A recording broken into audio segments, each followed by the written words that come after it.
Hello po sa ating mga home buyers. Ang isi-share ko po sa inyo ay ang mga Pag-ibig housing loan requirements.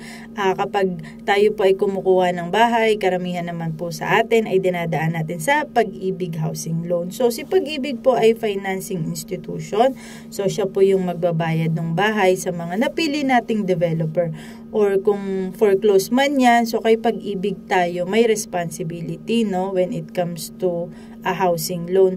So kailangan lang natin patunayan or ipakita kay Pag-ibig na tayo ay may continuous flow of income, tayo ay employed at capable tayong magbayad ng i-avail natin na Pag-ibig housing loan. So kailangan nating mag-provide ng latest 1-month payslip.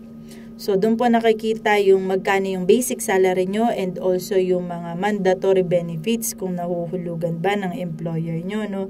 So, kung hindi naman sa payslip, pwede namang COEC, Certificate of Employment with Compensation. Kasi, kailangan din makita nila yung required basic salary mo. How much ba yung required basic salary mo if pasok ka ba o hindi. At kung OFW ka naman po, ay ang job contract.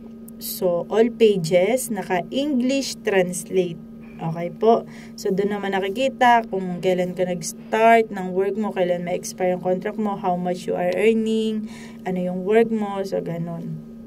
And sunod naman ay kailangan din nating mag-provide ng proof of billing like Meralco, Maynilad, insurance, internet connection. So not necessarily naman na nakapangalan sa inyo kasi lahat naman tayo ay nangungupahan or walang sariling bahay. Kaya nga tayo mag-a-avail ng Pag-ibig housing loan, 'di ba?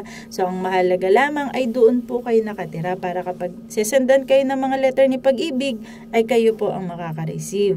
Ang sunod naman po ay mga valid IDs, at least 2 valid IDs, mainam kung yung SSS or UMID ID at saka company ID or Pag-ibig loyalty card or any valid ID, at least 2, no? And of course, kailangan mag-provide din kayo ng PSA, birth certificate kung single, at marriage certificate naman kung married na po kayo.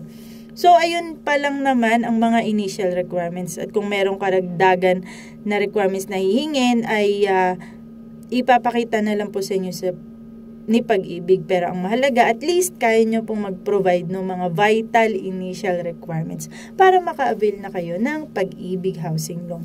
At kung meron pa po kayong mga questions or inquiries, pwede nyo pong i-comment down below sa section and then sasagutin natin yan sa next video.